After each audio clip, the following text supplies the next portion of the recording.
রোজার নিয়ত বা প্রস্তুতি কিভাবে নিতে হবে? ইফতার ও সেহরির শেষ সময় কতক্ষণ? ইফতারের কোনো দোয়া আছে কি? বিষয়টা হচ্ছে রোজা প্রসঙ্গে আমার একটা আলোচনা আছে ইউটিউবে, লিখবেন রোজার 101 মাসালা, এটা লিখে আলোচনাটা পেয়ে যাবেন। আর রোজা নিয়ে আলোচনা করতে গেলে একটা আলাদা সময় লাগবে, ইনশাল্লাহ আমরা পরবর্তী সময়তে স্বতন্ত্র ভিডিও বের করে দিব এই বিষয়ের উপরে। জি, সালাম কি সবাইকে দেওয়া যাবে? সালাম কি সবাইকে দেওয়া যাবে? হ্যাঁ, সালাম আপনি সবাইকে দেবেন, তবে ঘুরে ঘুরে শুধু রাস্তায় মেয়েরা যাবে সালাম আলাইকুম দেন না যেন। সালাম সবাইকে দিবেন, ছোট হোক বড় হোক রাস্তায় হোক সবাইকে সালাম দিতে পারবেন, শুধু একজনকে দিতে পারবেন না। কাকে? যে ব্যক্তিকে দেখছেন প্রস্রাব ফিরছে, পায়খানা ফিরতে বসেছে দেখছেন, ওই ব্যক্তিকে শুধু সালাম দিতে পারবেন না। আর যদি ভুলক্রমে দিয়ে দেন তো যে এই কর্মটা করছে সে তাৎক্ষণিক জবাব দিবে না, ওই কাজ শেষ করে দাঁড়াবে, তারপর সালামের উত্তর দিবে। সূরা ইবনে মাজাহ কিতাবুত তাহারাত হাদিস নম্বর 223। অজুতে কান মাসা করার সহি পদ্ধতি কি? ভাই ওই সালাতুর রাসূলটা পড়ে নেন, বুঝে দিবেন। জি, তারাবির নামাজ কত রাকাত? সহিহ হাদিসের আলোকে বিস্তারিত বলবেন। তারাবির নামাজ কত রাকাত? তারাবির নামাজ 8 রাকাত, এটা বিশ্বনবী থেকে প্রমাণিত। সহিহ বুখারী কিতাবুস সালাতুত তারাবিহ হাদিস নম্বর 2013। বিশ্বনবী বলেছেন তারাবির নামাজ প্রসঙ্গে তার আমল ছিল, আমাদের আয়েশা রাদিয়াল্লাহু তাআলা তিনি বলছেন ইয়াজিদু ফি রমাদান ওয়ালা ফি গায়রিহি আলা 11 রাকা। বিশ্বনবী তিনি রোজার মাস এবং রোজা মাস ব্যতীত 11 রাকাত বেশি পড়তেন না। ওমর বিন খাত্তাব তিনি 11 রাকাত তারাবির নির্দেশ দিয়েছে। মুয়াত্তা মালিক হাদিস নম্বর 249, মিশকাত হাদিস নম্বর 1303 এবং 2, ওখানে উবাই বিন কাব তামিম আদ-দারিকে বিশ্বনবী মুহাম্মদ সাল্লাল্লাহু আলাইহি ওয়াসাল্লাম নয়, ওমর বিন খাত্তাব 11 রাকাত তারাবির নির্দেশ দিয়েছেন। জাবের বিন আব্দুল্লাহ থেকে বর্ণনা আছে মুসনাদে আবি আলা হাদিস নম্বর 1801। জাবের বিন আব্দুল্লাহ বলছে বিশ্বনবীকে আমি 8 রাকাত তারাবি পড়তে দেখেছি। এই মর্মে আমার 3খানা ইউটিউবে আলোচনা আছে। তারাবির রাকাত সংখ্যা ব্রাদার রাহুল হোসেন লেখেন, ইনশাআল্লাহ বিস্তারিত পেয়ে যাবেন। জি, সংক্ষিপ্ত। ইমামের হালাল রুজি নাই, পর্দা নাই, তাই পেছনে নামাজ পড়ি না, আমি একা পড়ি। ইমামের হালাল ইনকাম নেই, পর্দা নেই, তার পেছনে নামাজ পড়েন না, দলিল সহ জানাবেন। সহিহ বুখারী হাদিস নম্বর 694। ইমাম বুখারী অধ্যায় রচনা করেছে বেদাতি এবং ফিতনাবাজ ইমামের পেছনে নামাজ। কেউ ঘরে যদি পর্দা না থাকে এই ব্যক্তি ইমামে কাফের না, এ মুশরিক না, এ ফাসিক। কি বললাম? ফাসিক। ফাসিক ব্যক্তির পেছনে নামাজ পড়া বৈধ কখন? যখন না ইমামের চাইতে কানামা ভালো, তখন কানাকে ইমামা বলেন। জি, আমার বয়স 18, আবেগের বসে আমি হাত দ্বারা জিনা করে ফেলেছি, যার কোনো ক্ষমা আছে কি? ভাই প্রশ্ন করেছেন যে আপনি মাস্টারবেশন করেছেন, এর কোনো ক্ষমা আছে কি নেই? ভাই মনে রাখবেন এই মাস্টারবেশন করা এটা আপনার জীবনটাকে, আপনার ভবিষ্যৎ প্রজন্মকে সব শেষ করে দিবে। মাস্টারবেশন মানে হস্তমৈথুন করা। যদি থাকে নিজের হস্ত কেন হব পরের দ্বারস্থ?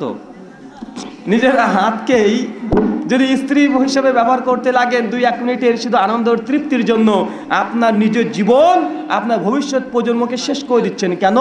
কারণ সায়েন্স বিজ্ঞানীরা বলছে যে হস্তমৈথুনের দ্বারা মানুষের কোনো উপকার কিছু হয় না, শুধু ক্ষতি আর ক্ষতি হয়। প্রথম ক্ষতি কি?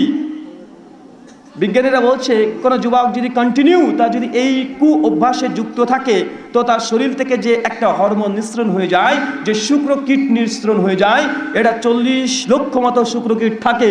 25 লক্ষর কম যদি শুক্রকীট আপনার শরীরে যদি থাকে, আপনার বীর্যে যদি থাকে, অথবা আপনার যে স্পাম এটা যদি 25 লক্ষের কমে যায়, তাহলে এই যুবক সন্তান দিতে পারবে না তার স্ত্রীকে। কথা বুঝতে পারছেন? যদি আপনি মাস্টারবেশন অতিরিক্ত করেন, আপনার শুক্রকীট শরীর থেকে চলে যাবে, আপনি ভবিষ্যতে আপনার স্ত্রীর সন্তান না হওয়ার চান্সটাই বেশি। আর যদি হয় শরীরের শুক্রকীট কম থাকার কারণে আপনার ভবিষ্যতে যে সন্তানটা আসবে, এই সন্তানটা তার মেন্টাল কোনো প্রবলেম হতে পারে। পা একটু বাঁকা হয়ে গেছে, চোখ একটু বাঁকা হয়েছে, মানে অসুস্থ হবে সন্তান। স্বাভাবিক সন্তান হবে না। কেন? আপনার শুক্রকীটের অংশ কম আছে। কথা বুঝতে পারছেন? আর এমনি তাৎক্ষণিক ক্ষতি অনেকগুলো আছে। এটা তো ভবিষ্যৎ প্রজন্মকে অন্ধ করে দিলেন, শেষ করে দিলেন, নিজের সন্তানকে স্মৃতিশক্তি দুর্বল করে দিলেন। এই সন্তান কখনো বড় হয়ে ভালো কিছু হতে পারে না। কেন? সে জন্মাচ্ছে দুর্বল হয়ে। আর যখন আপনি এই কুঅভ্যাসের সঙ্গে যুক্ত থাকবেন, বিজ্ঞানে বলছে অনেকগুলো তার ক্ষতি আছে। প্রথম, তার মেজাজটা হবে খিটখিটে। কি হবে? তার মেজাজ খিটখিটে, একটু কথা বললে রাগ হয়ে যাবে, একটু কথা বললে রাগ হয়ে যাবে। এটা কেন? কারণ আপনার শরীর থেকে এই শুক্র কীটে হরমোন, এই বীর্য, এই স্পাম যত বেরিয়ে যাবে, এই শরীরের মধ্যে আপনার মেজাজ হয়ে যাবে খিটখিটে, চোখের নিচে কালো দাগ পড়ে যাবে, স্কিনের কোনো গ্লেজটা থাকবে না, আপনার মানে গ্যাস বেশি বেশি হবে, এই কর্মগুলো বেশি বেশি হবে, এবং বাতে বাতে মানে ব্যথা, এনার্জি জিরো, কিছু ভালো লাগবে না, এই জিনিসগুলো হবে। আর আপনার যদি শরীরটা দুর্বল থাকে, এনার্জি যদি না থাকে, স্কিনে যদি গ্লেজ না থাকে, বাবু তো আপনি হীনমন্যতে ভুগবেন কি ভুগবেন না?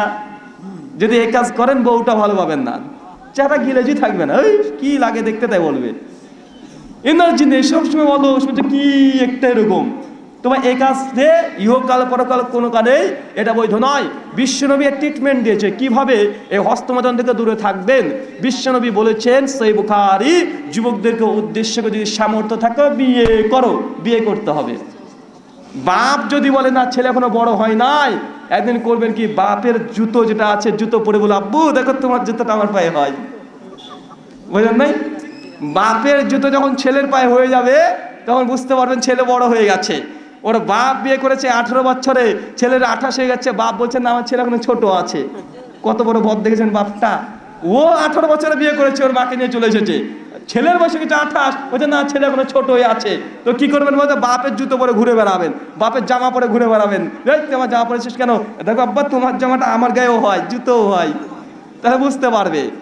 আল্লাহ রাসূল বলেছে যদি সামর্থ্য না থাকলে বিয়ে, আর সামর্থ্য না থাকলে রোজা করতে হবে। কি করতে হবে? রোজা করতে হবে। যদি আপনি পর্নোগ্রাফিতে আসক্ত থাকেন, পর্নোগ্রাফির ওপরে যত ইউটিউবে ডাটা আছে সব ডিলিট করে দেন, মোবাইলের মেমোরিতে যত ডাটা আছে সব ডিলিট করে দেন, অ্যাপস যদি থাকে সেটাকে আনইনস্টল করে দেন, এটা আপনার প্রথম কাজ। যদি আপনার ল্যাপটপে এইসব জিনিস থাকে, মোবাইল থেকে সব ডিলিট করে দেন। মোবাইল, ল্যাপটপ এটা লোকাল গোপন জায়গাতে রাখবেন না, প্রকাশ্যে রাখেন, ডাইনিং টেবিলে রাখেন, যেন আপনার এই পর্নোগ্রাফি দেখার আসক্ত না জাগে। যদি দেখে আপনার